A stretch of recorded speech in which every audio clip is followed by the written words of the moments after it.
here with us today. We're going to be speaking with the first three of six. And of course, to my right, the furthest right, Mr. Quincy Trim, DXL Promotions Director. Should I say Director? Director of DXL Promotions. All right. And of course, in the middle of the entrepreneurs up here today, Miss Alana Roberts. Of course, she is a fashion designer. That's correct, right? Fantastic. And then we have Mr. Joshua John from Joshua Tree Limited. Of course, he's going to tell you a lot about landscaping and such. So we invite you guys to join the discussion and share the live. And I'm going to now ask, of course, all the lovely young people here today, feel free to ask the questions. As I mentioned before, no question is a wrong or bad question, right? So you guys ready? So the first person, Miss Adana, lady with all the vibes. Okay. All right. So good morning, everyone. I am Jian Chun. And the question is, what is the hardest thing about being an entrepreneur? So anyone can take it. In fact, if I can get a response from all three of you, I will take it. I would say the hardest thing about being an entrepreneur is learning balance, because a lot of what you have to do is an ongoing thing. You have a lot of hats that you have to wear in order to make your business successful. So it is really finding that balance between working all the time and working and still having some semblance of a life. I would say the hardest part of being an entrepreneur is two things, celebrating small wins as well as not falling victim to your own success. At the end of the day, it's you versus you. Comparison is the thief of joy. And I always believe that your biggest competitor is yourself. So really just try not to put too much pressure on yourself from one success to the other. Each year is different. Each moment is different. Each event is different. And also celebrating small victories. Like the simplest things you must be able to celebrate. Even if it's now hitting 1,000 followers on Instagram. Take a moment to appreciate the fact that you got to 1,000 because you started at zero. Whether it's making your first delivery as a small business owner, whether it's your first purchase, remember those moments, because in entrepreneurship, as the other two persons and the other persons in the room will tell you, is that there are a lot of hard times, a lot of times where you kind of question yourself, question your business. So in those moments where you actually have that success, when you have that win, like actually take the moment, whether it's 10 seconds, 1 minute, a week, and just enjoy that success. Well, I would say the hardest thing about owning a business would be remaining disciplined, because there are days when you're not feeling to do any business, there are days when you're not feeling happy, there are days when you're sad, and you have to maintain that discipline and still push through and do your business. And at times there are persons who would try to bring it down, and you have to remain disciplined in yourself to know that I have this job to be completed today, or I need to get this job done. And you have to stay disciplined within yourself and for your company and for your reputation, and to just stay disciplined. Fantastic. Still allowing questions, right? Yeah. Table number 1, right here. A question right here. Hi, good morning again. I am Tayosi George. So just for the benefit of everyone, on my table, we had a conversation about the phase of starting a business or owning a business. And 2 came out, one being the fear of failure. And the second one was, not wanting to start it because so much people doing it already. Now, with that being said, we spoke about you bringing, yes, many people may be doing the same business, but you can bring your own take to it. So my question is, what are some of the qualities that you portray, or some of the services that you offer that separates you in whatever field you are doing from the others, and why people come to you? All right, well, I would start since I have the mic. one of the things that separate me from all other competitors is that firstly, I'm young. So I take my time and I would get to know my clients' requirements as best as possible. So in anything that I'm doing, if they don't like XYZ, I would try to stay away from XYZ. And at the end of all of whatever I had to do, as long as they are more satisfied in my outcome or in my output, they would be, well, yeah, I could recommend him or I could share his post because they are more satisfied in whatever I had to do. And even if they have a problem later on, I would make the time to come back and rectify it because I'm not perfect. I make mistakes and things doesn't always go as they should. So one thing with me, I always try to maintain comfort within me and my clients. Yeah. I have a question, right? And I think I will take it from Quincy. And in fact, anyone can answer the question that I have, right? Because as you mentioned a while ago, one of the fears of getting involved in business is that others doing the same thing. And then you mentioned that you have to have your own take to it, right? In 2024, Quincy, with your business, DXL Promotions, more into parties, what have you done differently to the other promoters on the island that make your business a success? Plenty for a little bit. So let me explain. DXL, I could boast that we keep the cheapest party for the best results. So while other competitors may throw parties for 300, 400, 500, we have found a formula to keep our parties relatively cheap so everybody could enjoy. So like for upcoming event out to summer, the early bird ticket was 150, the tier 1 is 200, tier 2 is 250, and the VIP is 400. So while a person may buy a tier 1 ticket or early bird ticket at 150, which is cheaper than everyone in Trinidad and Tobago, I could boast about that. Because of our relationships with sponsors, bars and other companies, we could also afford to give a general person maybe 1 or 2 drinks to kickstart their night. So for 150, the entire party, you're having the same ambience as the larger events in Tobago and in Trinidad. You get a welcome drink or 2. The aesthetics is something that we work on, so the aesthetics is top tier. I could boast about that. If we say it's a safari team, don't be surprised if you walk in and there's a few animals about. So the difference that I think that keep us alive after 7 years is really knowing the price point to suit everyone's pocket. Because not everyone will be able to afford the 400s and the 500s. But with prior proper planning, someone will be able to afford the 150 and the 200. So while cost of living may have changed from 2017 to 2024, because of the formula that we created, we could still afford to throw a good party for 150.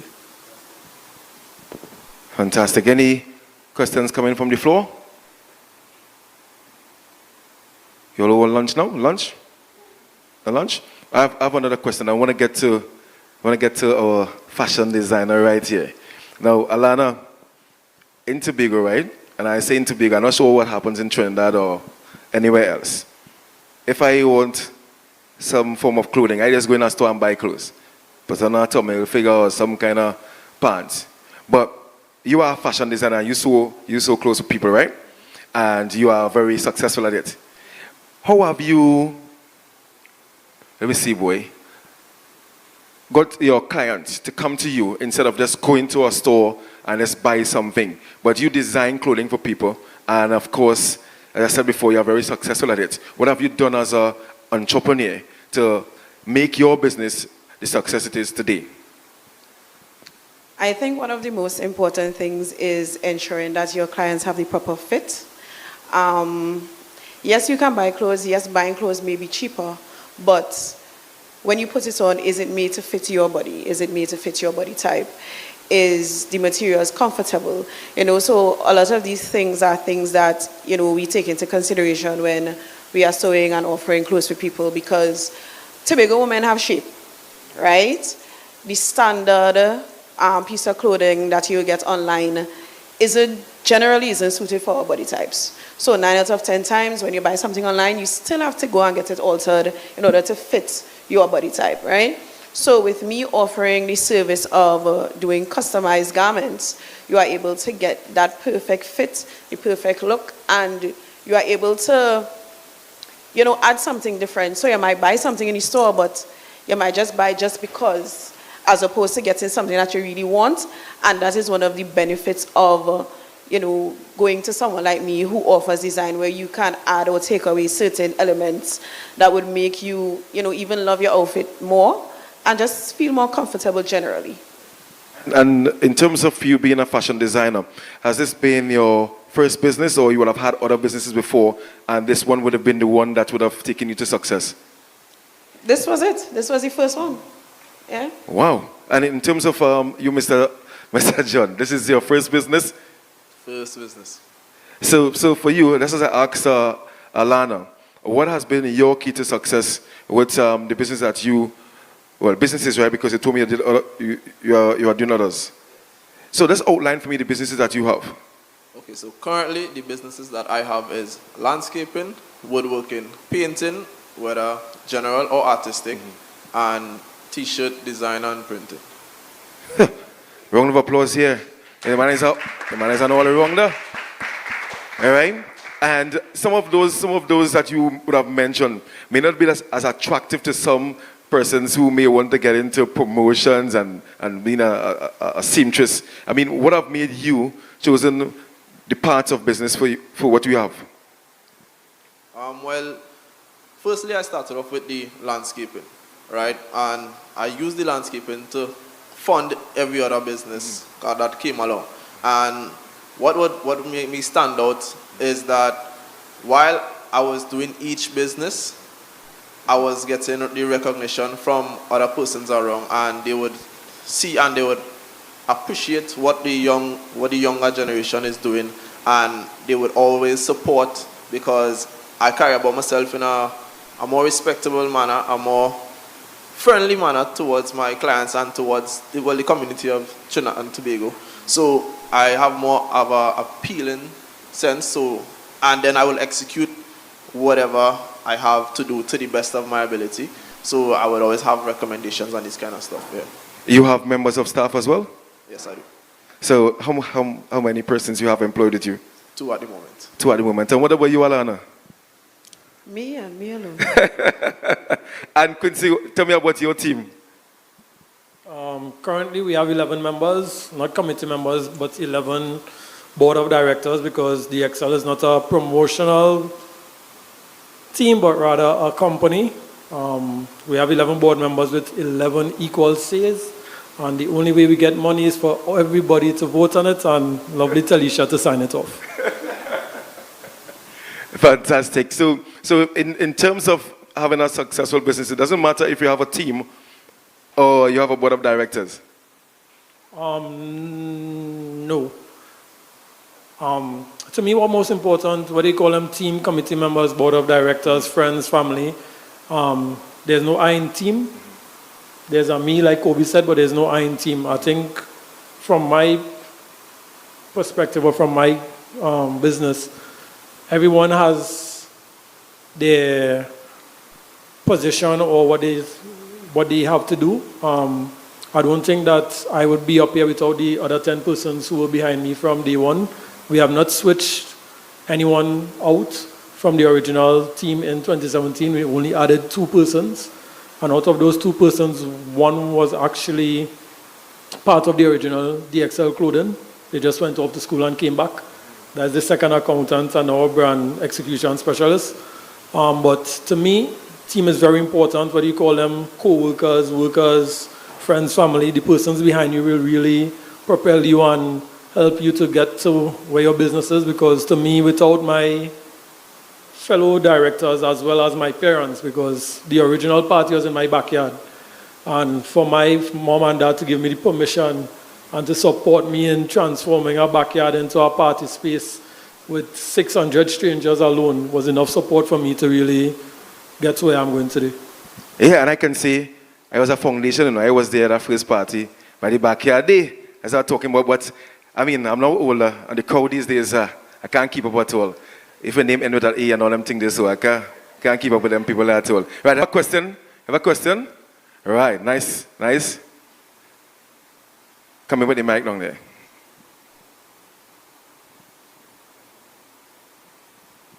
Okay, so my name is Janicia Nixon. My question is, what strategies do you use for marketing and like sales in your business? Well, for those two. All right, so my biggest strategy would have been social media. I do a lot of content creating, so I do the process of anything that I'm doing. And recently I've started a series called This to That, where we do a literal view of the transformation, showing what a place was looking like or what it used to look like and what it become.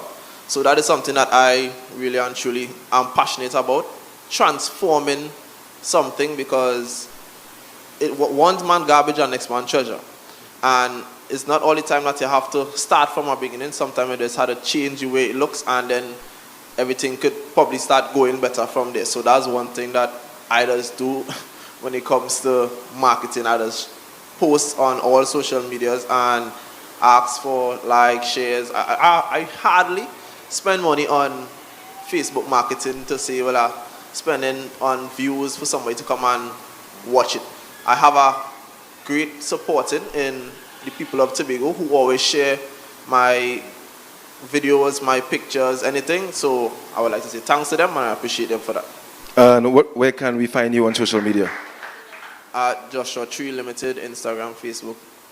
Tree as Tree. Tree. Yeah? So Joshua Tree. Limited. Joshua Tree Limited on Instagram, Facebook, and TikTok. And the limited is spelled out or is LTD? LTD. LT. So Joshua Tree, LTD. That's it, right? Yeah. Right. And in terms of you, Alana. For my marketing strategies, of course, social media. Also what I do especially when I'm having collections, which is basically me making pieces and having them available for sale, is just showing people the different ways in which they can wear the items and, different types of events, and just showing different ways to style, because a lot of people, you may see something, but then you're not sure how to put it together. You're not sure what type of events you can wear it to. So using that, showing people how they can wear different ways they can style, different places that you can wear certain outfits to, that helps with marketing. And of course, people share content. People like clothes, so people always share clothes, and seeing clothes locally made as well done, that also excites people, so it helps a lot. That is what I offer. So basically, people help me market my business. And to find me on social media is Rasashi Creations, at Rasashi C, on Instagram. You all got that right? Yeah, watch me. I was told that if you follow them now, 10% discount. So you can just start to follow them one time. Well, Quincy, only this table Quincy getting discount? Or everybody? What's that? Zach is the man. Zach is the man with the plan, boy. But Zach take all the tickets and go in, he can sell them by himself. Yeah, right. So we have one more question there.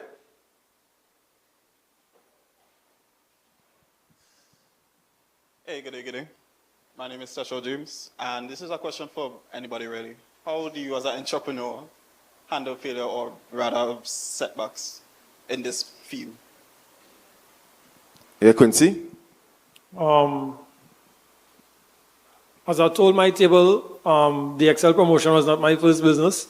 I started at clothing, I did car rentals, and then ended up in the Excel promotions. I think that, as I was telling Tayosi, I don't want to call him Tayosi, I was telling Tayosi that the biggest setback that most persons have is the fear of failure. But failure is just a learning lesson. Every business, eventually, unless you are a large business and moving from generation to generation, will fail. It will have bad days, it will have bad months, it will have bad sale projections. I think the most important thing in failure is to really learn from it, because in learning from that failure, you could transition or use it to other business. So I would have learned from my clothing business that maybe my content creation and my marketing wasn't the best. And now I'm using that lessons that I've learned in the Excel promotions to create more content, whether it's funny content, content with information. What I've learned is that the younger generation just like to see it. So they know all the information, but they want to see the funny videos, like how Junior Lee do it, Certified Samson. So in between 4 funny videos, we drop all the information. So like for instance, Certified Samson, 4 funny videos, the 5th one is about certified scoops. 4 funny videos again, certified scoops. So really, failure is not anything bad. You shouldn't dwell on it. It's actually something that you should learn from and strive from and try to improve yourself, whether it's in business or in life.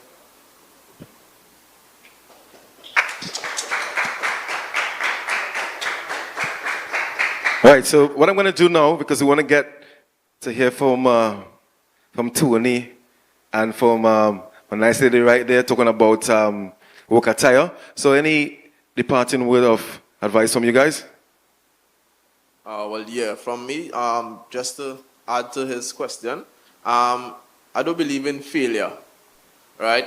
I believe in everything takes its time and everything have its time under the sun, as I say.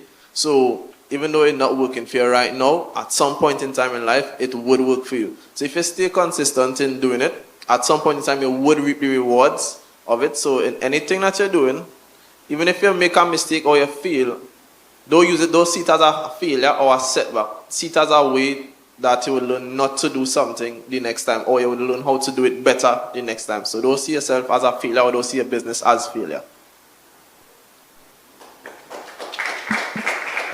Yeah, I remember last time we were here, we talked about every setback is something comebackant.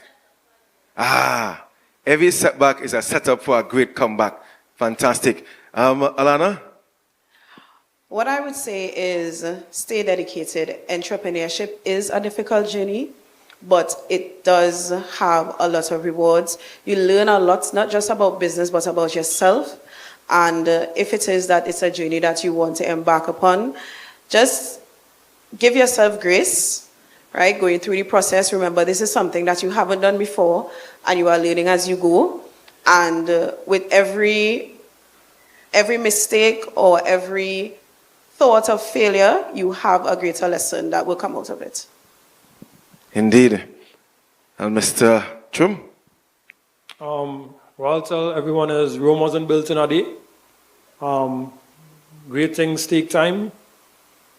Don't be too hard on yourself. Take your time. Don't be afraid to reach out to persons that would have done it before you for advice.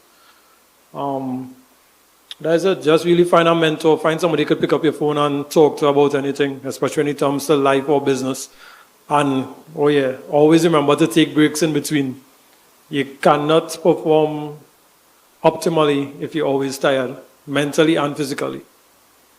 Fantastic. Let's hear it once again for Quincy Trim, Alana Roberts, and Mr. Joshua John. Thank you guys so much for your words of wisdom to the youngsters here today. You had a question? Say, who you had a question to? Go ahead. Hi, good day. My name is Enoch. And my question is, how do you balance your business life and your work life?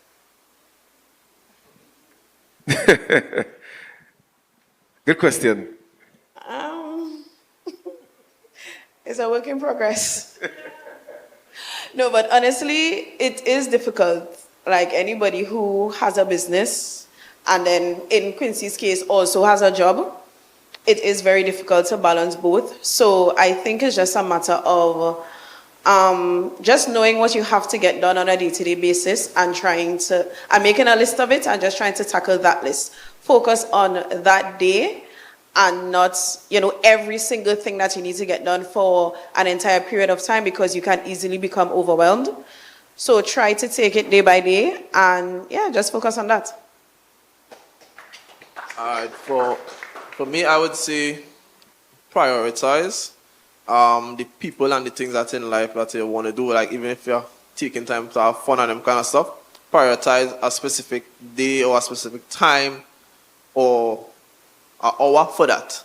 So with me, I do a lot, so there's hardly any balance, but I try to make time for everything that I like to do or my family members. So I would tell you to just prioritize and just find the right time to make everything happen as you would like it to happen.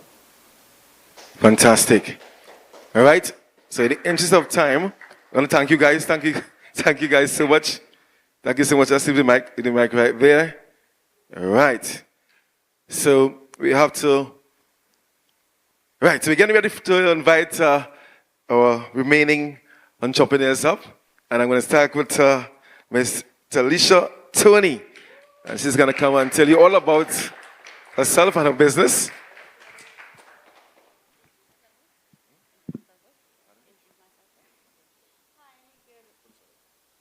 Good afternoon, everybody. My name is Talisha Tony. I am shy.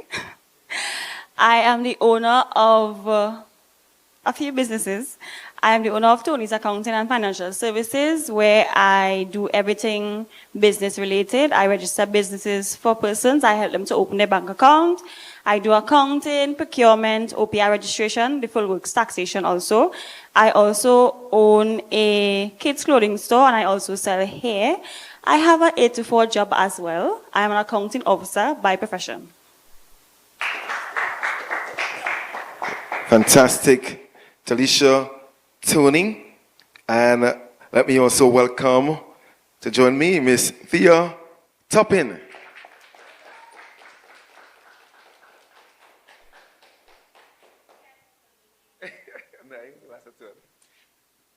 Hi, everyone. Hi. So my name is Thea Toppin. I am the owner of Work Attire Boutique. It's an online store that sells accessories for the working woman, from bags, accessories, perfumes, anything that you need to go to work. I am on my way to get clothing, but not just as yet. Just like Talisa, I have a day job. I am actually a public servant in the Tobago House of Assembly. And yeah, that's it. Fantastic. So apologies for Mr. Sabian Rogers. He had to leave. That's, of course, Anchor Group of Companies. So we have these two lovely people up here, two lovely ladies. And again, the floor is open to questions. You can feel free to just show by raise a hand and have a mic come to you. I know you guys have plenty of questions. Right. Now in the back. Well, good evening, everyone. My name is Richard Allen, and my question is, where do you see yourself in 10 to 20 years from now?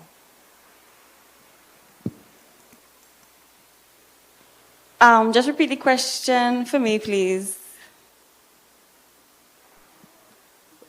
Where do you see yourself in 10 to 20 years from now?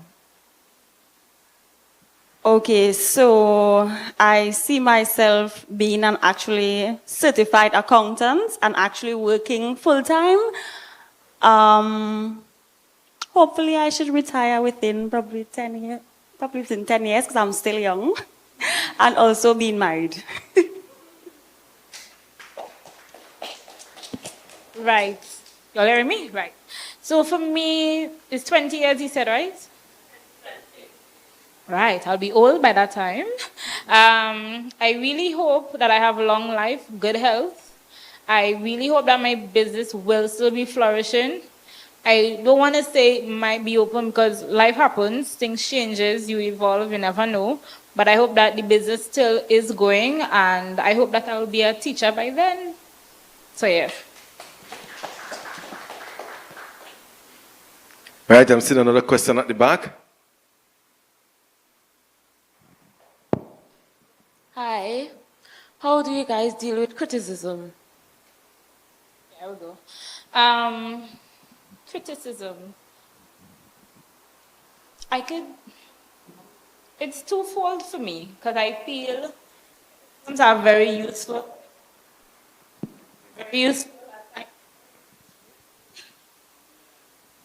Are very useful at times to helping you upgrade and change and I guess better yourself and your business. And at times I feel criticisms are put in place sometimes just to down your spirits. So I think you need to take everything with a grain of salt, listen to it, see if it's something that, yes, I can change, I can do better, or if at times you just feel like this person just coming down on me right through just to down my spirit, we could ignore one and two. If you know for sure, hey, I am doing right by myself and by others around me, it shouldn't be something that impact your day-to-day. Well, for me, I haven't really experienced too much of it in any of my businesses, but I always believe that every negative can be turned into a positive. Yeah?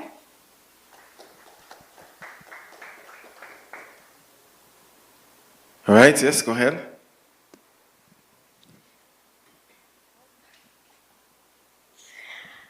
Okay, so being an entrepreneur, we know that it is taking a risk, right?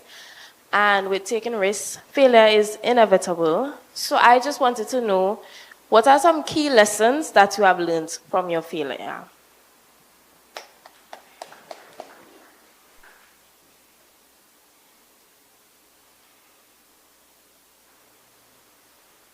I won't say I've experienced any failure thus far in business. What I would say is that I've experienced a lot of growth because particularly for Tony's, I started in 2018 and of course I didn't have the amount of customers that I do have now. So I would say I've definitely seen a lot of growth in terms of my clientele in both Tobago and Trinidad. I have also been able to impact a lot of young businesses and even existing business owners. I think that's basically it. Yeah, I've just seen growth in the business thus far. And I think what is rewarding for me particularly is seeing my customers evolve, seeing their businesses progress, and also seeing them having their stuff together. Nice. Just to make sure I answer correctly, the question was, what do you do when you fail? That's the question? Repeat the question for me, darling. I don't want to answer wrong. What are some key lessons you learned from your failure? The key lesson to me is not giving up. At times, when you fail at anything, whether it's an exam, driving test, or whatever, sometimes you may feel demotivated and don't want to do it again. But I think that is where the drive should kick in and where the determination to make sure that you win this and win it high. So I think to me, in my business, I might not necessarily fail. Sometimes you may have a product that might not sell at the time, people might not be interested at the time, it mightn't be that the product failed or the service might not be needed, it's just that now is not the time, so you just have to go back to the drawing board, come up with an initiative, come up with an inventive way to make it more interesting to the public, especially in the light of content and reels and you all know the life, the social media and the TikToks, using the technology to your betterment to help improve the business. So I would say the lesson that I have learned is to make sure it motivates me to do better, even if it's on the same thing or something else. Fantastic. We have a question again from, yeah? Good afternoon again. So before Brother Quincy left, he said something very important. He spoke to not being tired, and you being tired would not, you being tired will not give you the ability to perform optimally. So my question is, after a day of work or after a season of work, how do you de-stress? How do you maintain that ability to provide or perform optimally? As I said before, I work during the day. To me, I'm not going to lie, my favorite thing is go and find something on Netflix. Just don't be bothered, scroll through TikTok. That is my way of, I guess, debriefing. But bottom line,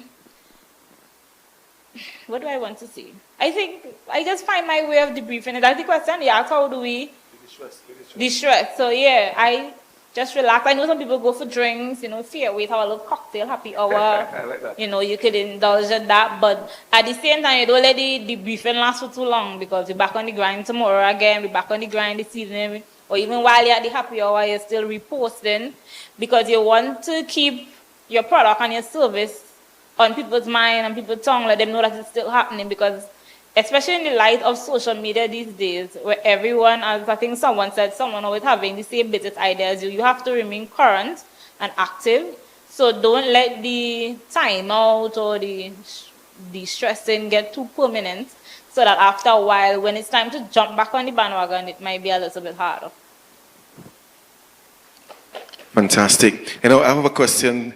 Oh, go ahead. Go ahead. Yeah. I'm allowing you to have that question there. Hi, my name is Shirley Stanisclaus, and I wanted to ask the question of how do you deal with friends and families bringing you down while you're trying to reach where you have to reach? I don't have that.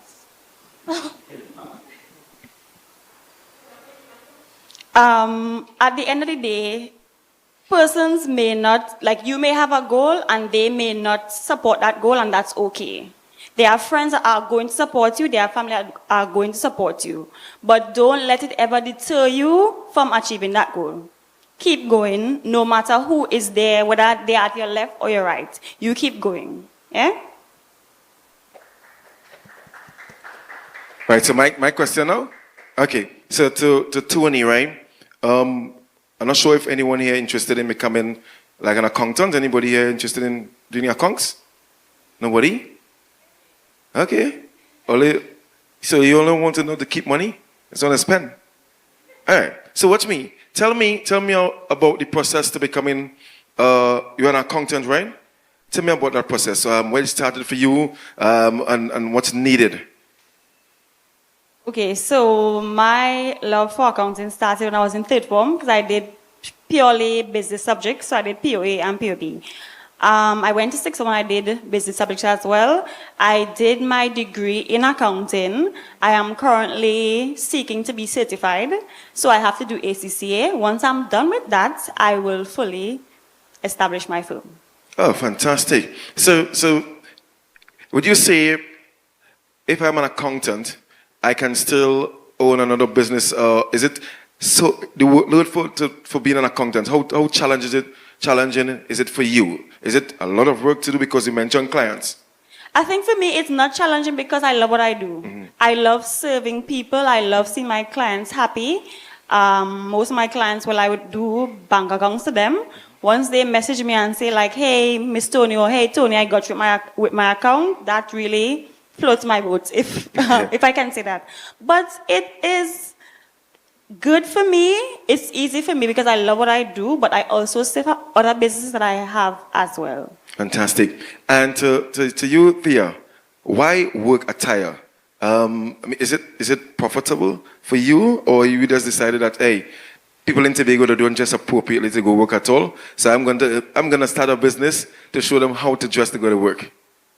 Right, so as I said before, I work in THA, and I started very early. When I left school, I started to work. And from that time to now, I have seen how people, not necessarily dress, but carry themselves when it's time to show up for work. And I think at the time when I started the business was in 2021 in the pandemic. The place was closed, yes, but you couldn't go in the mall and buy this, and you couldn't do it. But I was one of those that was essential staff. So I had to get dressed and go to work. And I felt like there were others like myself that didn't really have anything to, feel nice to go to work. You're just going to work, 5 of us, 6 of us in the office, because everybody else non-essential. But at that time, I found the avenue to bring in the items, and as the place started to open back, I realized a lot of persons still depended on the online shopping. I don't know for some people, but me personally, I really hate to go in a store and shop. I'm the person that prefers to scroll online and find something. So I felt like creating this online store was an avenue for persons like myself that prefer to stay on their phone and scroll and find something of their liking, and we could always decide how to meet up. So it wasn't necessarily that I had a problem with how people carry themselves. I just wanted to create an opportunity for people to still get what they needed to go to work and still feel nice going to work. Fantastic. So where can I find you on social media? Where can they find you on social media? Right. So I'm on Instagram. My page is called WorkAttire868. So those of you who want to follow, and as I was telling my table, I have link in the bio that leads you to a site so that you don't necessarily have to scroll through the page and maybe message me. You could just go on the site, see what you like, choose it, and the order will come through. Fantastic. And what about you, Miss Tony? So I am on all of the social media platforms. I am on Instagram, Facebook, and TikTok. I get customers from every single one of them, both in Trinidad and Tobago. It's Tony's Financials. Tony's Financials. Tony's, T-O-N-E-Y? All right, Tony's Financials. Tony's Financials. Question at the back? Good evening again. My question is, what drove you to become an entrepreneur, and what is currently keeping you motivated to continue being an entrepreneur? Okay, I'll go. So to me, as I said before I started in the pandemic, what is keeping me, I genuinely like doing it. And I feel that is sometimes the biggest motivator to keep doing something, as I think Joshua would have said, doing the landscaping and all of those things is something that you genuinely have to like. And I guess, as Talisa keeps saying, she loves accounting. So every time she helps someone create an account, I guess she would feel a level of reward. Same with me. If I go in town or go in the shop and I see somebody with, I think, you bought that for me? Or, I know that perfume, you bought that for me. So I think that as well adds an incentive to me as the person to keep going, because you're seeing actual people outside, which is you're seeing them wearing it, they're tagging you. You know, those of that like. So, yeah, that is what keeps me motivated. Right, so for me, I have an 8 to 4, so having other businesses, that's another source of income for me. What motivates me is my daughter, of course, that I have to take care of, and also my customers, my passion. I actually put effort and my passion into everything that I do. So my clients are my motivating factor.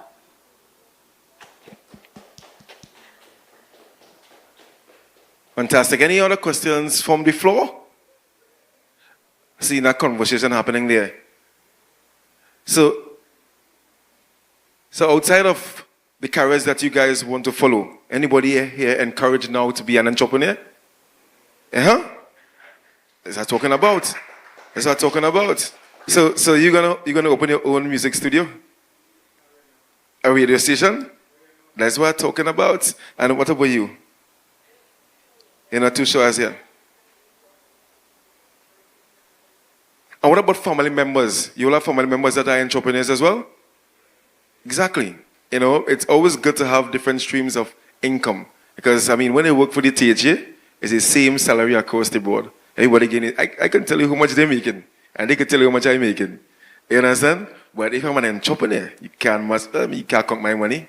Because, I mean, if I start something, I know I'm going to be successful. I got to tell you about a time I started selling juice. I went and watched some football match down Canaan. And I realized all them water bottles on the gong and thing. I say, you know what? I got to take them water bottles and I go home and I boil them out. Well, let's call it scald out. Scald out the bottles and thing. That's like about 150 bottles because it was a village league. And I went home, I went to Viewport and I bought a party mix, a fruit punch party mix, a pack of granulated sugar, two grapefruit juice, and an orange juice. And I made fruit punch, put them in the freezer, and I wait for the next day, man. And I go down the road. You know, them fellas started to call me Spranger. You're a Spranger, boy. But you know, they buy me out. For the whole month, my money nice. Call me Spranger. Call me anything. But my money nice. So there's always an avenue to make extra. You just have to put in the work. And I'm sure that you have heard it from all the presenters here today. You know, not just settling for the nice job. Because the same nice job you have to come to the accountant or go to the work chick person or even go to, sometime when you want to distress, you have to go by Anchor's Bar. You want a party, you have to go by Quincy. You understand? So it's important. All right? Any departing words of advice from you guys? I would just say to anyone who wants to go into business, if you all want to go into business, go brave. There are persons that may not support you, but still go brave. And then life would show you a lot of curveballs. It is not easy, but you have to keep going. Stay close to God and just keep going. Two advice I would like to give. One, just like Talita, I would encourage you to keep going. Starting a business, she said, can be hard, but it can be very rewarding. It can be very fun, and it can be very interactive. Now, I'm not going to lie. I think one of the panelists before spoke about how things can get slow, how things can be, you might get enough sales, but that shouldn't be nothing to deter you. Keep at it, and you'll eventually get through. So the second table, I really want to big them up because I like that group of young people there. And I keep saying to them as I was there, I'm really impressed with the line of careers that you all want to take. I really do hope that everyone gets what they want in this life. I look forward to seeing my actress. Well, the doctor know me and she will never bounce up. But all the others, I hope that you all get through in this life. I hope that you all do it to the best. And at the end, you all can say, yes, you all made yourself very proud. And well, to everybody else, I don't know what everybody else wants to do, but table two is, my little favorite, but I wish everyone the best, nonetheless. Fantastic. Sound words of advice coming from our entrepreneurs. I want to thank you guys so much for being here today. I mean, as I said the last time I was here, when I was growing up, I didn't have the opportunities that these youngsters are having now in terms of guidance, and for you guys to take time off to be here today, they appreciate you, we appreciate you. The Ministry of Sport and Community Development, we thank you guys so much. So we're going to end the live now, according to my director, and for those who would have joined online, thank you so much. Continue to share the word, continue to pray for these youngsters and wish them all the best for a better Trinidad and Tobago. What do you call it? Decamp? Decamp? Is it the best, right? Decamp is the best, right? Alain something like Alain is the best at all, You sure? You sure about that? So, guys online, thank you so much for joining us. And of course, stay tuned. You must succeed here in Trinidad and Tobago. Shout out to the Ministry of Sport and Community Development.